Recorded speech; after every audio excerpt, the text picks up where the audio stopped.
আসসালামু আলাইকুম ভিউয়ার্স। বাংলাদেশের সর্বশেষ আপডেট সংবাদে আপনাদের স্বাগত। জানিয়ে দেব হাতে থাকা সর্বশেষ আপডেট বাংলা সংবাদ। প্রথমেই সংবাদ শিরোনাম, 14 মন্ত্রী এমপির রিমান্ড। এরপর জানিয়ে দিব জামাতের সঙ্গে জোট নিয়ে যা বললেন মির্জা ফখরুল। এদিকে গুম সংক্রান্ত আন্তর্জাতিক সনদে স্বাক্ষর করায় স্বাগত জানালো জাতিসংঘ। এরপর জানিয়ে দিব শিক্ষকদের পদত্যাগের নামে যা হচ্ছে তা সমর্থনযোগ্য না, বলেছেন সার্জিস আলম। আরো জানিয়ে দিব আর কয়েকদিন সময় পেলে সবকিছুই ভারতকে দিয়ে দিতেন হাসিনা। সর্বশেষ জানিয়ে দিব পানি বন্টন নিয়ে বাংলাদেশের নতুন প্রস্তাব, যা বলল ভারত। এতক্ষণ শুনছিলেন সংবাদ শিরোনাম, এবারে বিস্তারিত। তবে অনুরোধ থাকবে ভিডিওটিতে একটি লাইক করবেন এবং কমেন্ট করে জানিয়ে দিবেন কোন জেলা থেকে আপনি আমাদের এই ভিডিওটি দেখছেন। 14 মন্ত্রী ও এমপির রিমান্ড। ছাত্র জনতার আন্দোলনের মুখে 5 আগস্ট শেখ হাসিনার সরকারের পতনের পর আওয়ামী লীগ ও দলটির সহযোগী সংগঠনের নেতাকর্মীরা আত্মগোপনে চলে যান। এরপর দ্বাদশ জাতীয় সংসদ ভেঙে দেন রাষ্ট্রপতি মোহাম্মদ শাহাবুদ্দিন।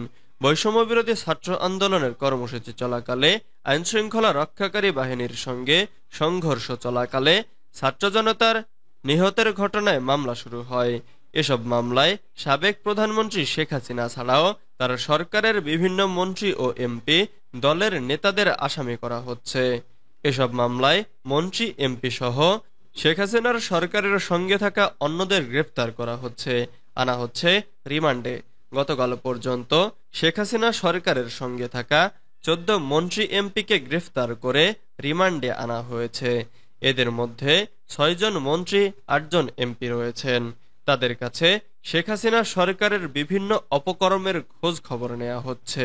অনেকে এক দফা রিমান্ড শেষে কারাগারে আছেন, আবার অনেকে বিভিন্ন মামলায় দ্বিতীয় বা কয়েক দফা রিমান্ডে এসেছেন।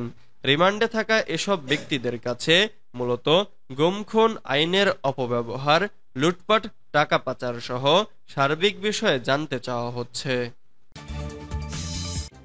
জামাতের সঙ্গে জোট নিয়ে যা বললেন মির্জা ফখরুল। বাংলাদেশ জামাতে ইসলামের সঙ্গে সরকার পতন পর্যন্ত যুগপৎ আন্দোলনের জন্য জোট ছিল বলে জানিয়েছেন বিএনপির মহাসচিব মির্জা ফখরুল ইসলাম আলমগীর। তার ভাষ্যমতে এই মুহূর্তে কোনো জোট নেই। আমাদের যে জোট ছিল আন্দোলনের জন্য জোট, সেটা অনেক আগেই অকার্যকর হয়ে গেছে। এটা এখন কোনো কাজ করে না। অনেক আগেই আমরা যুগপৎ আন্দোলন শুরু করেছি। বিভিন্ন রাজনৈতিক দলের সঙ্গে আলোচনা করে প্রোগ্রাম ঠিক করে যুগপৎ আন্দোলন করেছি সরকার পতন অবধি। এটা এখন বলবৎ। শুক্রবার দেশের একটি জাতীয় দৈনিকে দেওয়া সাক্ষাৎকারে জামাত ইসলামের সঙ্গে জোট নিয়ে এ মন্তব্য করেছেন মির্জা ফখরুল। ফখরুল আরো বলেন, অন্য দলগুলোর সঙ্গে আমরা আলোচনা অব্যাহত রেখেছি, কারণ এখনো কেয়ারটেকার সরকার আছে, এরপর নির্বাচন আছে। সুতরাং রাজনৈতিক দলগুলোর সঙ্গে আমরা আলোচনা বজায় রাখছি, এটা জরুরি। এই মুহূর্তে আমাদের কোনো জোট নেই, আমরা জোটবদ্ধ নই। গুম সংক্রান্ত আন্তর্জাতিক সনদে স্বাক্ষর করায় স্বাগত জানালো জাতিসংঘ।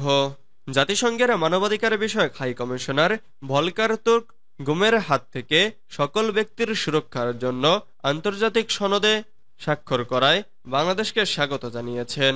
প্রধান উপদেষ্টা অধ্যাপক ডক্টর মোহাম্মদ ইউনূস বৃহস্পতিবার গুম থেকে সকল ব্যক্তির সুরক্ষার জন্য আন্তর্জাতিক সনদে স্বাক্ষর করেন।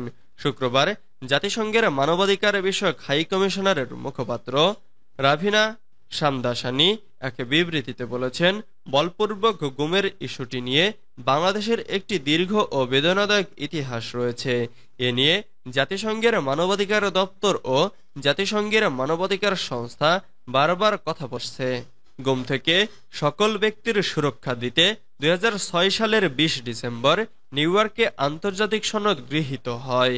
শামদাসানি বলেন, আইন প্রয়োগকারী সংস্থার হাতে জোরপূর্বক গুম হওয়া ব্যক্তিদের খুঁজে বের করতে ইতোমধ্যে 5 সদস্যের একটি জাতীয় তদন্ত কমিশন গঠন করায় জাতিসংঘের মানবাধিকার হাই কমিশনারও বাংলাদেশ সরকারের অন্তর্বর্তী সরকারকে স্বাগত জানিয়েছেন। শিক্ষকদের পদত্যাগের নামে যা হচ্ছে তা সমর্থনযোগ্য নয় বলেছেন সার্জিস আলম।